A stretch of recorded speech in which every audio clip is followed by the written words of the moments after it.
Hello, everybody. Welcome to the Bardstream. Hope you are well. Um, wow. It seems like it was just last week that I did the last stream. Maybe it was last week. Things have been blurring together. I've been working quite a bit on some things that are secret, some things that are not so secret, and other things that are definitively not secret at all, and you are seeing them on YouTube. A lot of irons in the fire. Plus, my children continue to take levels in Barbarian, and I think have a feature now where they are in constant rage. It is just an unending rage, but a delightful rage. Good to see you all. There's a bunch of things I want to talk about, a bunch of things I could talk about, but I'm going to try to not get too sprawling in too many different directions. I have a guest coming on, someone who you might have seen selected on the selection I did during the last Bard stream. So that's going to be a conversation of interest as well. I don't know if I'll be able to get to too many chat questions, but we'll see what I can pull off. So what things do I want to mention? I want to mention, I think first and foremost, I want to reiterate or re-emphasize something connecting to a recent video of mine where I have sworn off Wizards of the Coast. Wizards of the Coast, I love you not. Well, I do want to reemphasize, everyone, that does not mean I'm giving up on D&D. Not at all. I love D&D. I love the game D&D. I love what we create with it and the world that I've been building and the world that you all are connecting with and other people's worlds. There are plenty of other great third-party settings out there and third-party books and other RPGs. So all of that is still my passion. I'm going to keep making my content and keep creating as always. I've just personally chosen to stop giving my money to Wizards of the Coast for a number of reasons. And I also want to reemphasize that that is just my choice. I respect anyone's decision to keep buying Wizards of the Coast products. That's fine. Do what you want to do. I'm not here to hate on anybody. Just there have been a number of issues over time that have kind of drove me to this point, unfortunately. We'll see what the future holds. Who knows? Maybe they'll completely turn things around for the better. So speaking of independent third-party settings and great third-party products, I am continuing to develop Gauntlet Runner. So you might have seen Dungeon 1 that I ran on the channel, and a number of other D&D YouTubers made characters to do solo runs in this hardcore dungeon. It was a dungeon competition with scoring, and there was a winner, and it was great fun. So that is going to get expanded into a whole book, Gauntlet Runner. Here we are. So the Kickstarter for it is in pre-launch. There's a link down in the video description below. So check that out to go follow and get notified. There's going to be other pre-launch things happening. So this really is just the first little baby step, just putting it out there. I'll have a lot more news about pre-launch exciting opportunities in the near future. So a book of hardcore 5e dungeons. There's going to be, I think, 7 dungeons. Maybe we'll get to some more, some stretch goals. Hardcore dungeons, you can run them for solo players and do a competition style, or you can use them in just a regular campaign. You can just drop them into any standard campaign for a whole adventuring party. They work both. It works both ways. And every encounter will have a solo version and a party version. And what else can I say about this? I say hardcore. What does that mean? It tests the players really to their limits.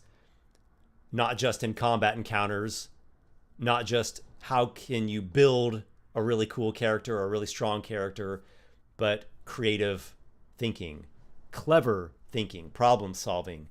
Those out-of-the-box things make a big, big difference. The ability to pick up on clues or to come up with cunning solutions to the challenges makes a huge difference. There's NPCs. There's a bunch of really cool boss monsters that's going to be in it. I'm very excited about this. So here's how the pre-launch page is looking. It's much evolved from the bare minimum one that I put out there like a few weeks ago. So it's got more graphics on it now and some more information.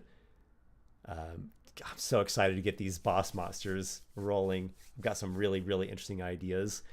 And you will also be seeing dungeon number 2 in the same format on my channel in the near future, maybe here in like a month or so. And hopefully the same players will be coming back. I know at least a couple of them will be. And there'll be some new players as well. Another dungeon, new challenges. Yeah, I'm very excited about this. So, Gauntlet Runner, again, go check that out on Kickstarter. I'll do another drawing as well. So let's do a drawing. I'll have more announcements about Gauntlet Runner to come. Let's do a patrons drawing. So for people that are supporters on Patreon, you get your name into this drawing. Depending upon what level you're at, your name can be in here more than one time. In fact, the guest who will be coming on shortly, her name's in here 5 times.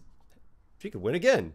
Let's see who is the fated and fortunate soul for the month of March to have a selection of exclusive reward.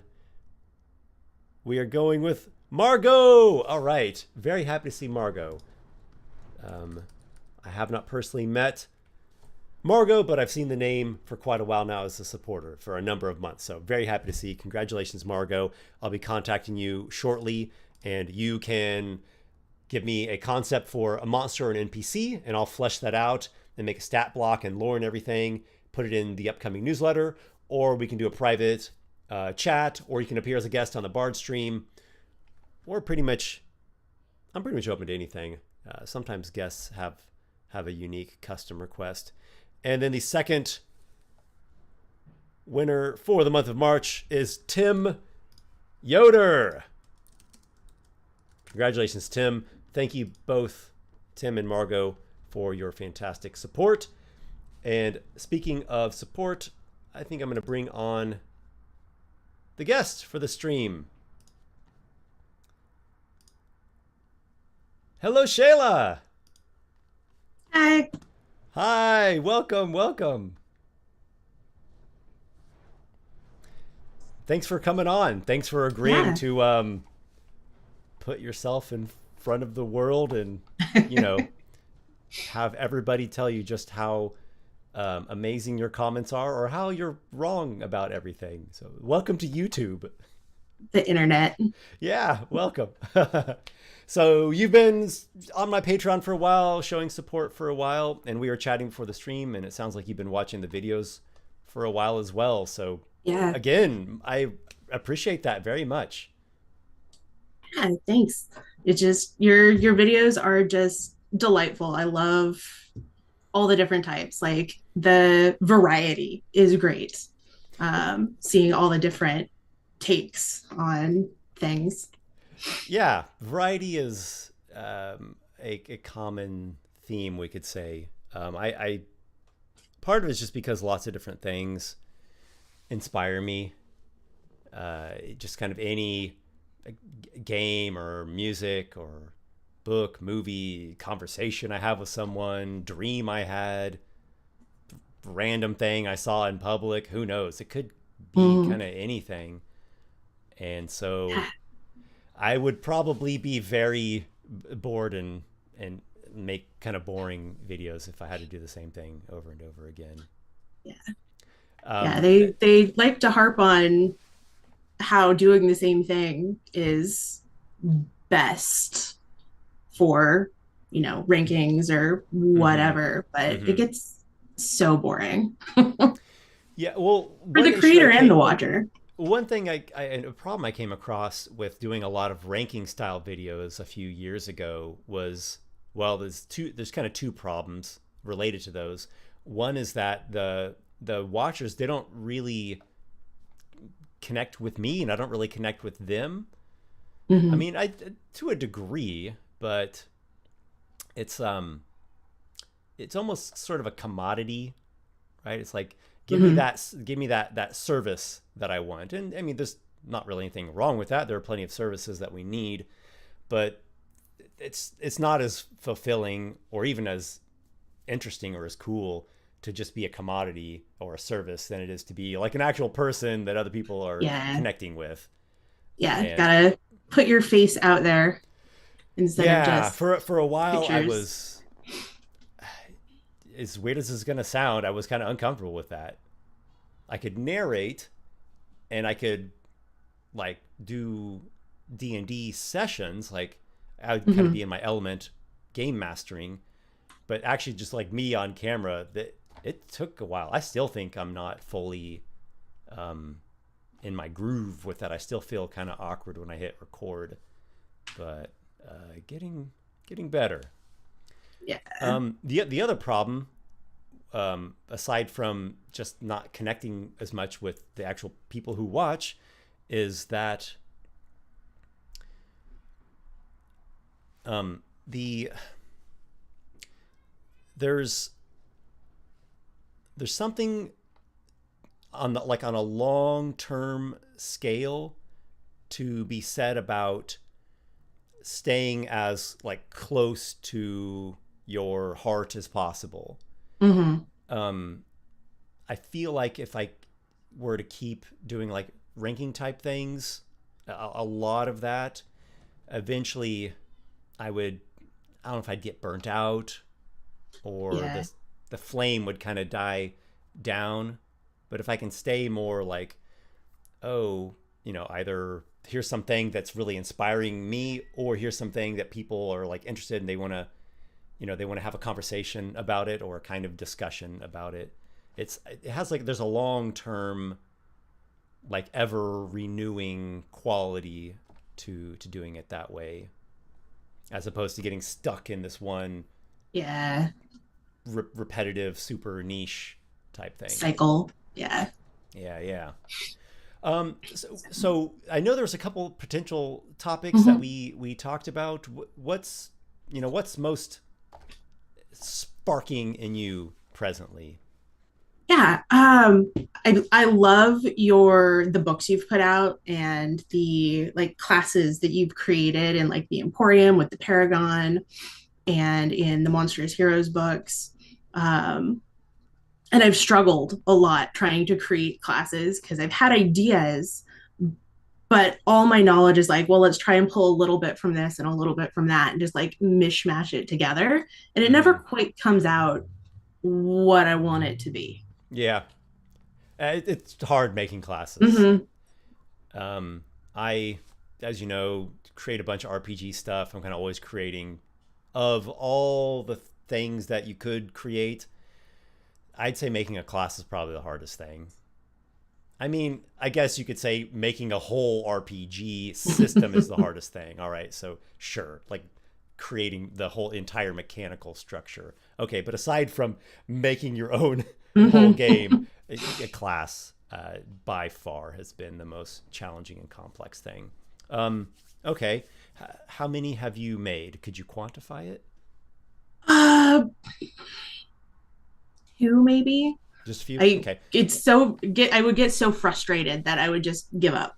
Yeah. Okay. So part of it is just Mhm. a practice thing. Yeah. So I'm gonna just kind of shotgun blast different ideas here. Maybe something will be helpful for you. If you want to continue down one of the threads, feel free to let me know.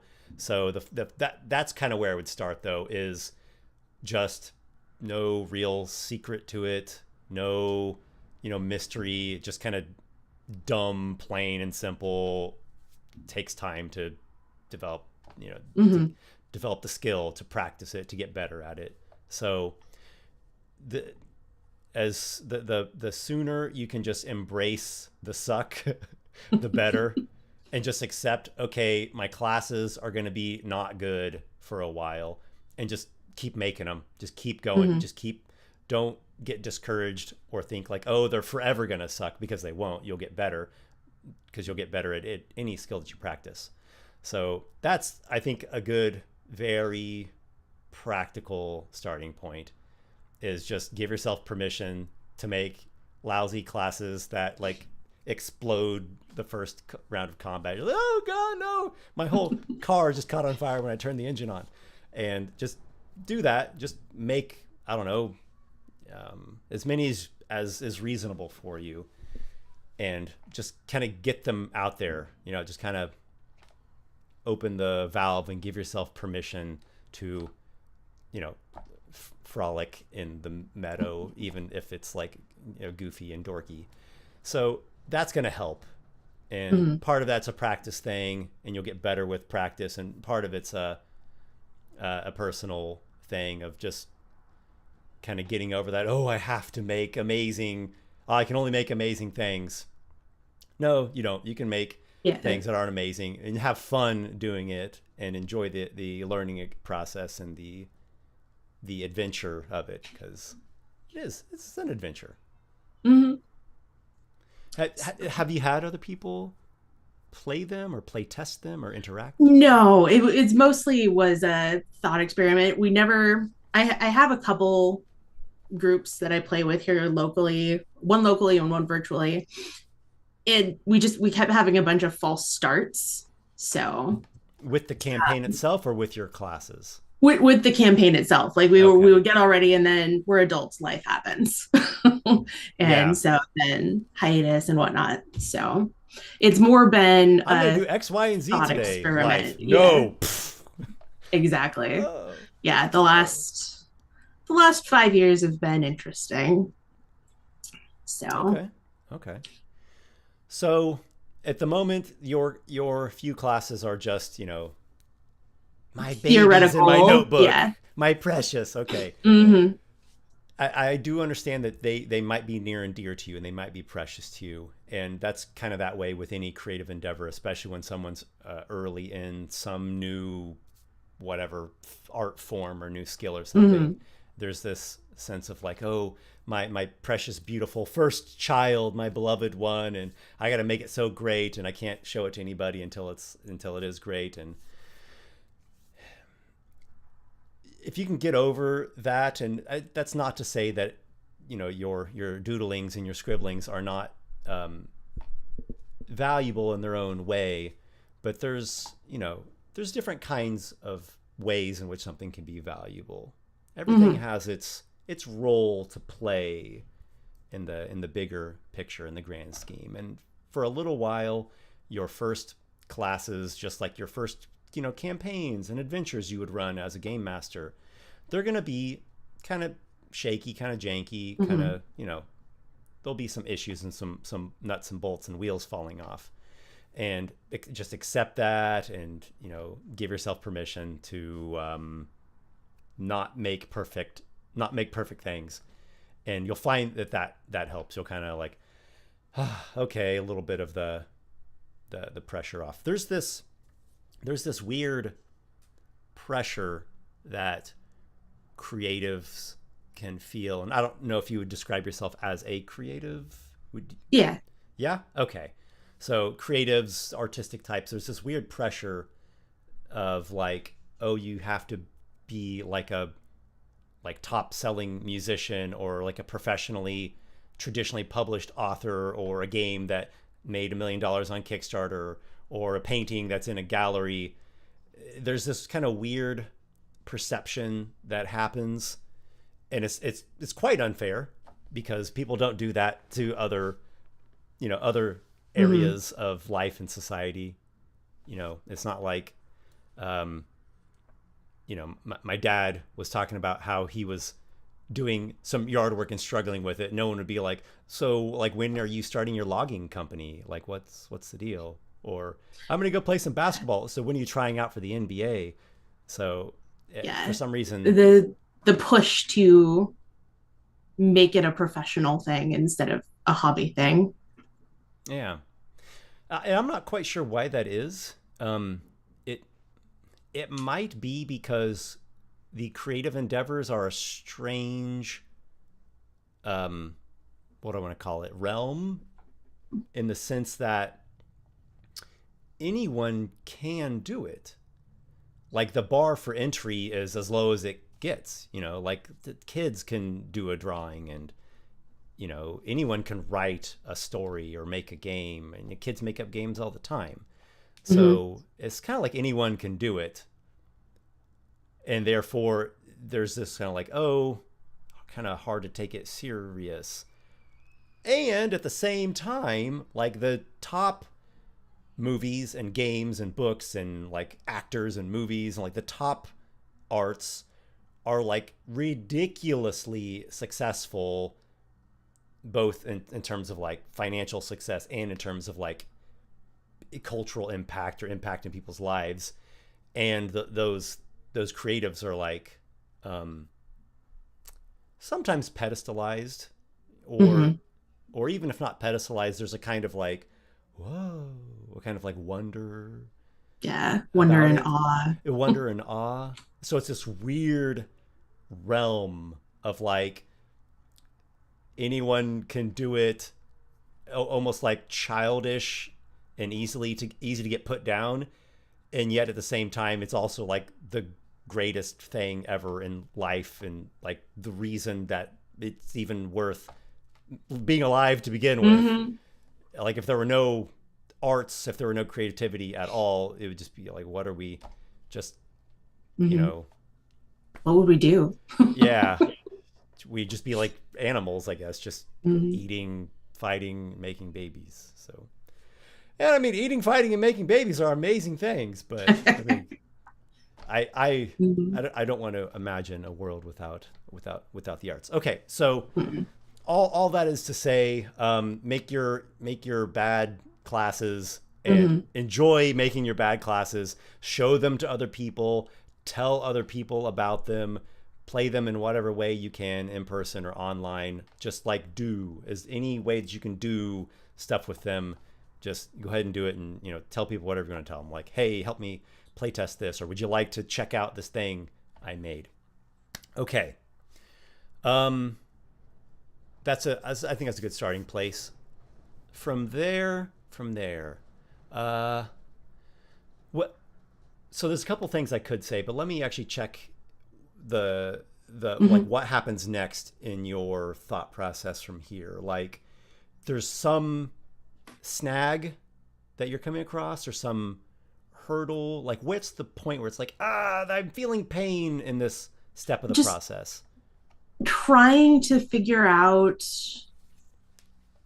the different like skills and abilities to make them unique instead of just an amalgamation of other classes that you're Uh huh. smooshing together. Okay. So that's always a good thing to think about when you're making a class. Is this class trying to be kind of similar to a class that already exists, but it's different enough that it's worth being its own class? For Mm-hmm. example, there's an ogre class in Monstrous Heroes. Technically a race class combo, but that's beside the point. There's ogre in there. The ogre is a little bit like the barbarian. They're both a d12 hit die, and there's this kind of like damage reduction, tough brute motif going on. But there's also like 100 other things, maybe not quite that many, 50 other things that are not the barbarian, and that you really wouldn't get that experience unless you did play the ogre. So it has some common ground. It kind of Mm-hmm. shares some of the same DNA, shares some of the same bones in its body, but it's different enough that it really is worth it being its own class. Mm-hmm. So that's kind of on the one side of things. And then you kind of venture out from there, and then you're in this kind of middle ground where it's like the Paragon class Mm-hmm. from the Emporium, or let me think, from Monsters Heroes, which one would be kind of venturing out a little bit more, like Vivalith or Usia, the Elemental, right? There's a number of them that are like, okay, it's not totally different. It has some things in common. There's some like sort of echoes of something that might be Mm-hmm. in one of the official core classes, but it's quite different. Like, this was like an open spot, an opening that no one was filling before, and Mm-hmm. now here comes this class to fill it. And then and this might be a little bit harder. This might be the harder one to do, is you like go way out into left field and you make something that's just really weird. And it can be interesting. I'd say the Paracosma in Monsters Hero, the aberration, is like that. It's quite strange, and it does things in it that are quite strange. It's not to say that the 100% of it is just like so unique and no one's ever done it, but it's still it's out in left field. It's actually farther than out in left field. It's from beyond. it's from the outer darkness. So that's one thing to kind of keep in mind. And at the beginning, it might be good to make classes that are more similar to the base classes. That's true. Start small. I mean, you don't have to do that, but that's a practical thing to do, and it can help you judge, like, how was this built? Like, what you can kind of, the more you study it and work on it, you can kind of see the designer's hand at work, and kind of feel out the balance. Yeah, like, oh, I see what they did there. You have to study it for a while, and playtesting helps. Have you done much playtesting? No. Okay. Playtesting, even just on your own, even is very, very helpful. You might just make like some mock encounters, like a template of them. Like, here's the level 3 encounter, and here's the level 7 encounter, and here's the level 13, and here's the level 17, and just design these like 4 encounters, or maybe 2 at each level, like a hard and a deadly. Easy encounters really aren't worth play testing all that much. You got to stress test them. So you might make that template, just like design these like 4 levels or 2 levels or 1 level, whatever it is, and run the classes through those same encounters over and over again. Yeah. And I mean, I know that sounds less like, whoa, we're diving in the ocean of creativity, and more like, mechanical engineering. Nitty-gritty technical side, yeah. Yeah, but creative work has labor involved in it. Your favorite singer, how many times has that singer sang that same song and rehearsed that same song, and in the recording studio, like, one more time. I guess they don't rewind tapes. Just like, okay, take 90. And so there's labor involved in creative work. Just because it's creative doesn't mean that there isn't like putting in hours of work and doing things over and over and over and over and over and over and over until like infinity, it might seem. So playtesting helps a lot. Playtesting is really its own piece. It just kind of popped up in that train of thought I was on. So, yeah, playtesting is extremely helpful in finding bugs and working out problems and finding solutions.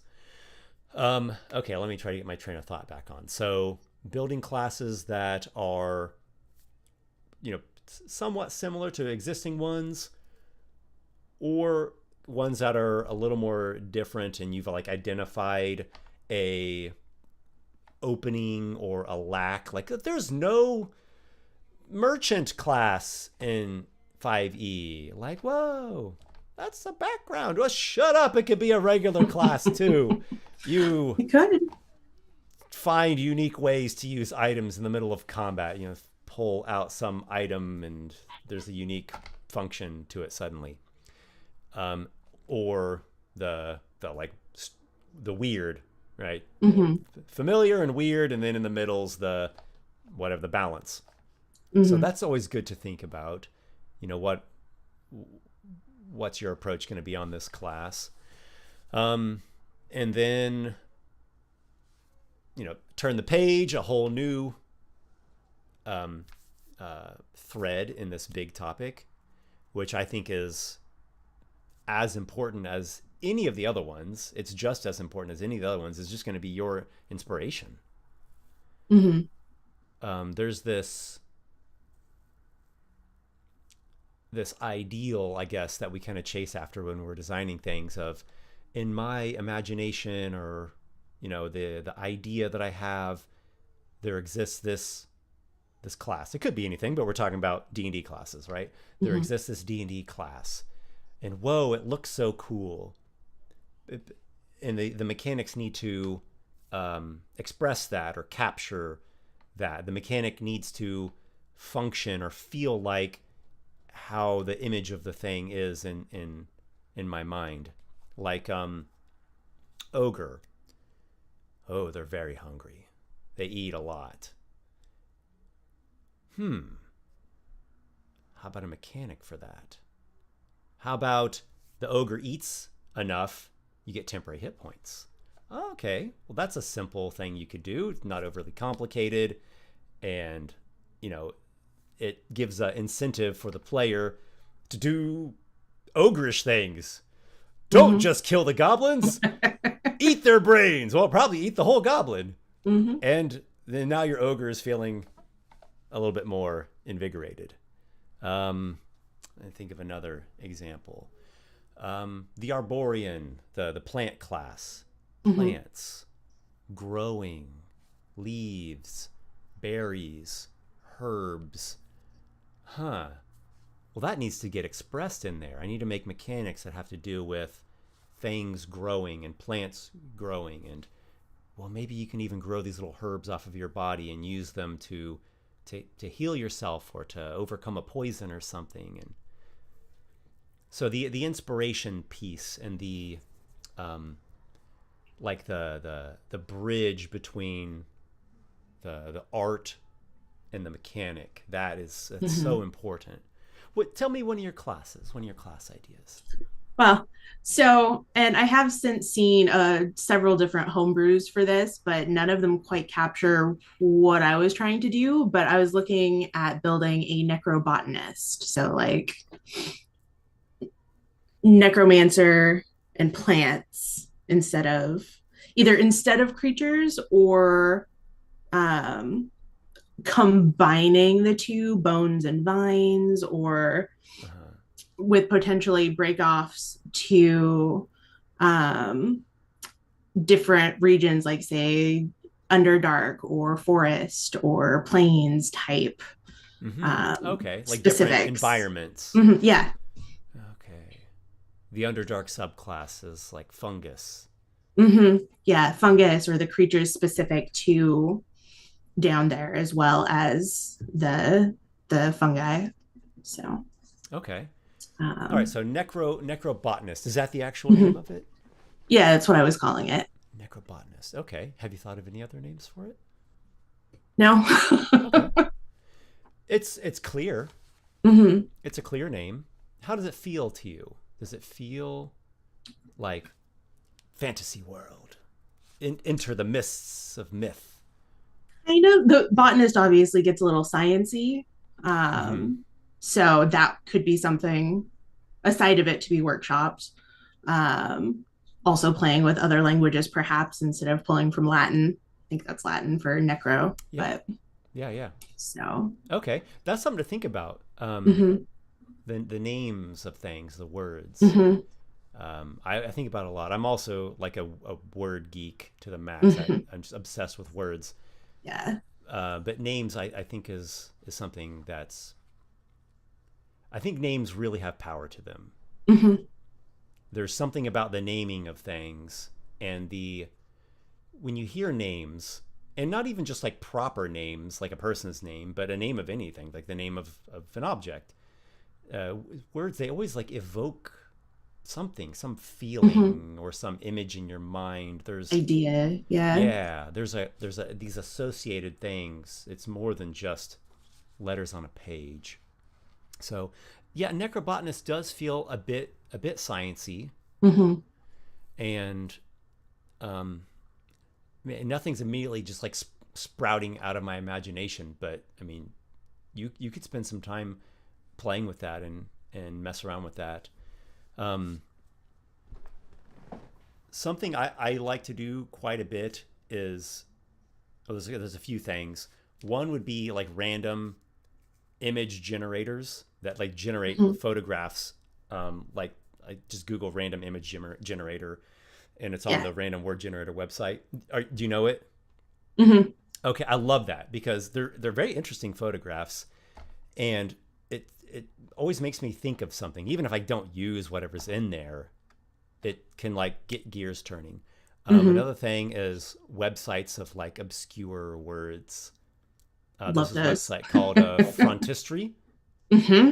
Okay, I use Frontistery quite a bit in my books. It's a really great reference of rare and obscure words. Yeah. Um, I have been trying out ChatGPT and Grok quite a bit over the past say year or so. In ways, it's helpful. In ways, it's not. It's helpful in the sense of like research assistant, unreliable research assistant, but fast, Yeah. very fast, a You just got very to cross fast. check. Yeah, it's very not good for creative things. It Hmm. can't create. It's not a human. It doesn't have a mind. It doesn't have a soul. It's not going to come up with really anything good. Okay, I say that. 9 times out of 10, it won't. But every once in a while, it's going to be like, here are like 50 suggestions for your Necrobotanist class name. And like one out of them, you're going to go, okay, there's something in that. Hmm. It's super rare that I take anything directly from um, a chat, but it will often provoke me to think. I don't know what this is called. I'm sure there's a name for this like um, phenomena. It's hearing the wrong thing provokes your mind to provide the right thing, I think or there is a word for that. yeah, or it's like if you just have no resistance at all and it's just open slate, make your thing. You're just kind of like Hmm. you're kind of lost. Yeah. But if it's like, okay, don't make the thing. I've made the thing. It's a this. And it does this and it's this and it's this. And then your mind's like, no, no, no, no, you've got that wrong. It should actually be done this way and this way. Hmm. Suddenly like you're there's this like spark that happens, and so that happens to me a lot with chats. Is it'll like it'll spit out its 50 suggestions, and I'll be like, these all suck. But that's But because it's this. but yeah, but in their sucking, it's like made my gears start turning. Hmm. A similar thing will happen as well when I get concepts from people, and not just like the patrons sending monster concepts, but like people will just send concepts like for the lore of Ikoros or whatever. Hmm. And I for really example, enjoy those videos. oh, thank you. I've been working on this one for a long time, and it's never been made because it keeps getting longer and longer. So at some point there'll be a big one. It'll eventually get done. So one example is a good friend of mine. He wanted to help me create some regional gods in the region of Gildas Hmm. in Ikoros. And I said, cool. Just like, here's some very like simple guidelines. I didn't really give him too many guidelines, just very light, just kind of practical things, really. And I'm like, they just send it all over, just send over everything. And he sent it over, and I'm reading through it, and I'm like, that name of that god is super cool. And I like Google it and see like, is that an actual thing from the real world, or is it just inspired by such and such Celtic language? Or did he just come up with that? Cool, I can use that name. And then the next god's name is like, like the feel of it's cool, but something's not working about it. So I revise it and tinker with it. And then the next name's like, no, that didn't work at all. But it's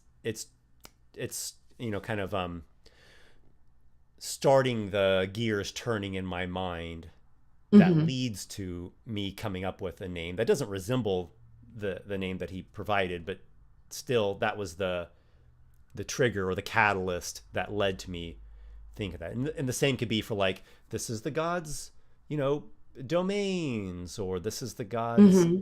style or whatever. Some I could use, but with a lot of revision, and others I couldn't use at all. But they prompted me to come Hmm. up with what I Provided the needed. starting point. Yeah. So there's a range of things: cool websites, chats, and then people who are like interested in helping give you suggestions. And Hmm. you use those in whatever ways. Let's see. I really think a lot about this, the inspiration piece of a class, and kind of in anything that I create, but we're talking about classes. Mm-hmm. I think about that a lot. I think about, what's the appearance of this class? How does this class look while adventuring? Like what are they doing? What's the Paragon doing? Is he fighting? How is he fighting? What kind of weapon? What kind of fighting style? Is he doing some kind of spell? Is it not exactly a spell? It's just this kind of wonder that he evokes because a god has given him favor, or he has some kind of innate divine spark, or it was fated to be, or he found some kind of magic item that he's drawing from Aladdin's lamp or whatever. And what does it look like? Are you a pretty visual person, like in your mind? Mm-hmm. Okay. Yeah. So lean into that. Use that to your strength. You can really envision, what is this necrobotness doing? Like, just see the character. Let's say it's an elf girl, right? And I see her. She's in a swamp and it's mucky, but that doesn't bother her. It's kind of her element. And this troll comes up and the troll wants to eat her. How does she interact in that situation? What is she doing to combat the troll? And if I was just by myself, I could just lie down or sit down and just kind of let it play out like a little short film, little movie. Or just like a little like a part of a scene, like an incomplete scene, but or like a dream, because dreams are that way. Dreams can be like just part of a scene, and then they just like morph into, or they shift into some other part of another scene. They flow, and you can watch that in your mind since you've got that visual gift. And you can draw from that, and your mechanics ideally express that. That's a good way to come at it, I think. Yeah, and then you then you go back to your other practical side. Side, and figure out how it actually works. Yeah, how does it actually work? And then you do the labor and do the work of it, and do the editing and the revising and the play testing, and figure out, is this mechanic actually any good? How do you know if it's any good? Well, does it work? Does the character is the character able to do things? Yes. Okay. Does she do them too good or not good enough? Or is it, pretty well fine? There's no perfect balance. So you're not looking for perfect, but it needs to be functional. Okay. Is it fun? Is it enjoyable?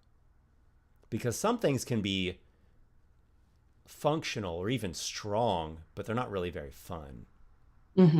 Like if there's a whole bunch of awkward math involved, like you got to stop the flow and like get out your calculator for a minute to make your that one class feature work. Then oh gosh, back in the day, we were playing Cyberpunk 2020, and one of my friends actually coded a combat calculator program to run on the computer where you could put in the info and it would do the math for you because it was so complicated.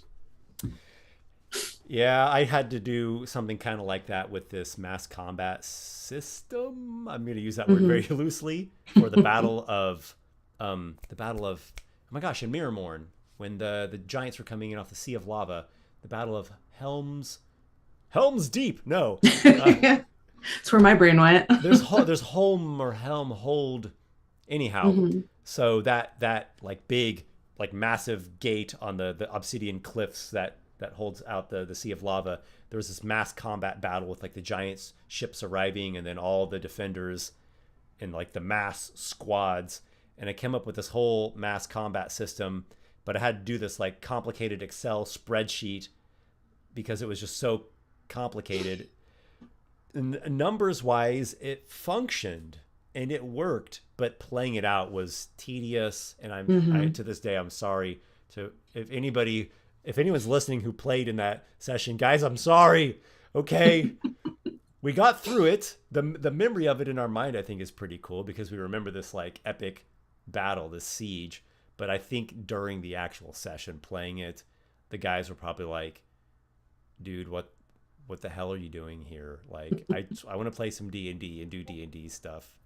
So yeah, I'm not gonna play that system again. So does it function? Is it enjoyable? With your necrobotanist, Mm-hmm. with your death bloom, that just came to me. Your death bloom, Mm. with your Mm-hmm. or maybe that could be the name of a feature. So with the Yeah. necrobotanist, is there Mm-hmm. a main feature, like a main class feature? I don't remember Uh if I huh. had gotten Like to a barbarian's that rage, a rogue aspect sneak yet. Yeah. attack. Uh-huh. I think where I was going was it was going to be environment specific one for that idea, like something to do with spores, I think, for the Underdark or Okay. um, Do you play Magic the Gathering, by the way? little bit. Okay, it's a very green black class, Yeah. and there are some stuff like that in Magic. Now, obviously, it's Magic, so there isn't really going to be class Hmm. features or lore. Maybe there could be a little bit of lore, but there could be some images to look at there, Yeah. some card So art, and some ideas uh huh. to get started with. Are you familiar with the plane Ravnica? A little bit. Yeah. Ravnica, City of Guilds. Okay. So on Ravnica, there's this guild called the Golgari, and they're a green black guild.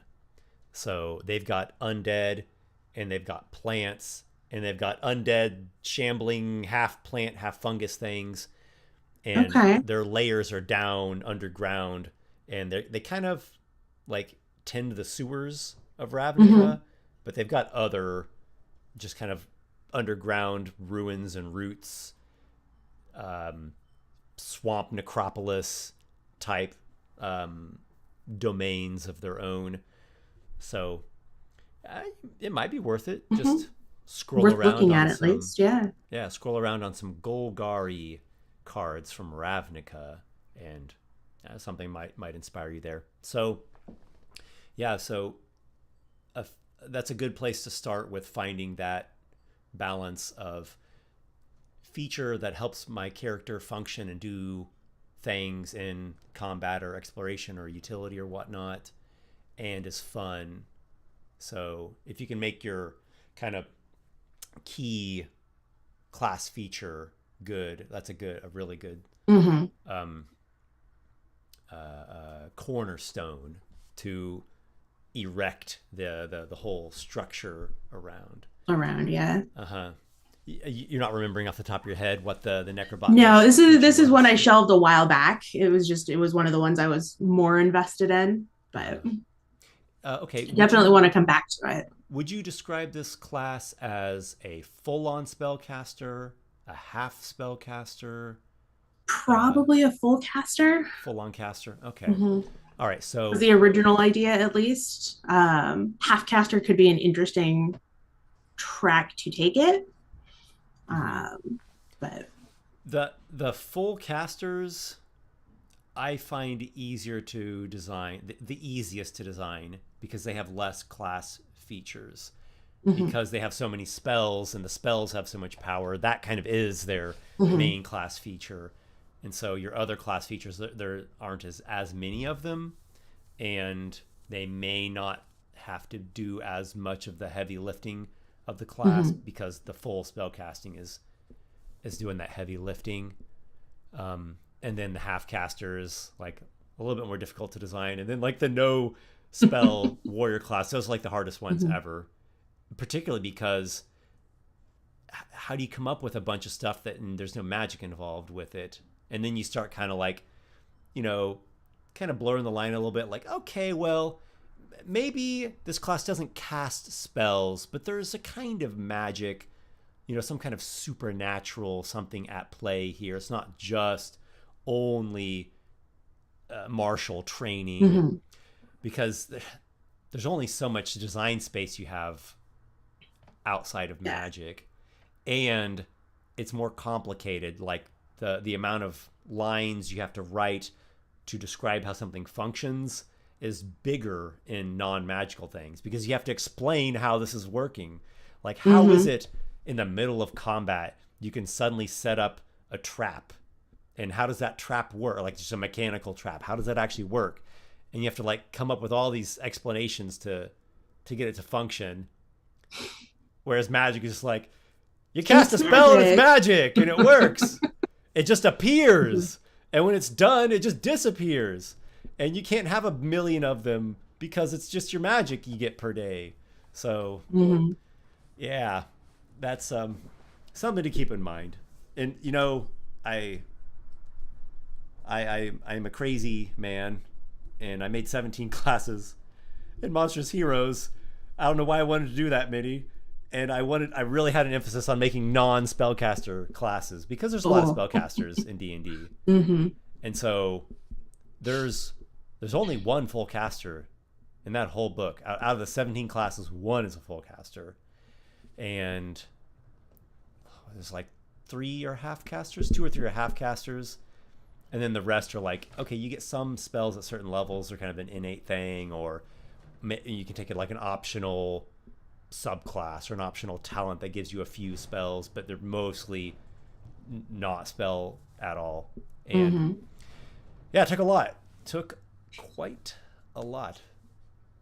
How do I make a ice themed troll subclass and not have it just be boring? Like, you do more ice breath, and your next class feature, your ice breath gets stronger. But I figured it out. Yeah. Got it to work. What can you tell me another class of yours that you were tinkering around with? I was trying to put together like a archaeologist type class. Yeah. I went to school for anthropology. So yeah, I've been kind of working anthropology and film. Oh, sorry about that. Say that again. Oh, I went to school for anthropology and film. Anthropology and film? Not together, separately, but okay. Yeah. Was there a particular culture, past or present time period that you gravitated towards? You know, like most millennials, I gravitated towards Greek and Egyptian and Mayan and Aztec. Yeah. A little bit of Incan. I studied mythology-wise. Nice. Yep. I'm there. Yeah. Right on. So I've also been tinkering around with an archaeologist type thing. I'm not going to say the actual name, but it's partially because I haven't settled on it yet, but it's kind of like that. And trying to relate that to the style of Ikoros. So again, I think a lot about the inspiration and the style and the aesthetic. And it's like, well, it's not really going to look like, you know, high Renaissance proto-archaeologist and, you know, get out my toolkit, Watson. I guess that's a detective. Like a hard hat and spectacles and like some brushes. More of a, you know, relic hunter, relic seeker. Because I like you said, millennial, draw a lot from ancient mythology. I also really like early medieval. D&D is, well, I don't know actually. There's guns in it now. I'll say this. My setting draws a lot from ancient, like antiquity and early medieval, but there will be sprinklings of later medieval and plenty of just fantasy things in there. But it's worth giving a thought to what style is this, is the class, like what style of setting is the class existing in? Is it a steampunk archaeologist? Is it a Star Wars inspired where it's like fantasy plus sci-fi and a dance together? Is it, you know, like a grim dark thing? And so, you know, we can't even see your archaeologist's eyes, just shadows over the eyes all the time. And, you know, you've seen horrors. things that have changed you in those relics, in those tombs of old, and try to express out the mechanics. Gosh, there's so much I could say about this. We might have to start kind of winding down. Has this been helpful Yeah, for no, you? absolutely. Just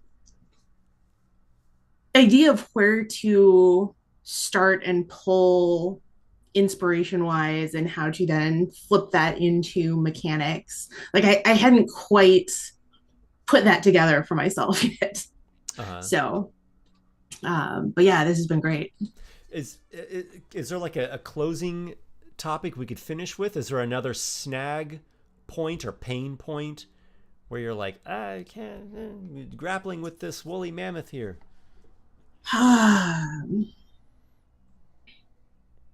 Just all of the above. Yeah. Yeah, everything. Uh-huh. So, Okay. So since you're at that kind of like everything is coming at me from all angles, mhm, I would say we've probably covered the basics of part of it's mhm. just practice. You need Practice. to Yeah. just do it. Just make your classes, and if you want to just make like 5 classes and you don't ever even play test them, they just kind of forever live in your notebook or on your Google Doc. That's totally fine. Like just kind of get it out of your system, Hmm. and then you're like, okay, now I Now feel I'm ready. prepared. Yeah, and that's totally fine. So part of it's just a practice thing, just the developing the skill Hmm. of it and getting yourself like personally strengthened to Hmm. um, embrace the whatever the failure or the rejection, even though 90% of that is just within our own worries. Right. It's not in reality. So that's, I think, going to help a lot. Deciding, if you're trying to make something that's similar to a current class but has enough distinction to it that it merits its own, or if you want to do something you know more different or more strange, and then going to the mechanics and like connecting them with the aesthetic, the feeling Hmm. of it. The feeling of it is so important. The mechanics are so Yeah. important, and the feeling of it is so important. We we kind of need both. You need Hmm. both in there. It's kind of like you need to do the things, like the practical things in your life to make your life function, but you also have to do the things that make your life like beautiful and wonderful. So those are both very, very important. If I had to pick one over the other in a game, I'd probably go with the feeling.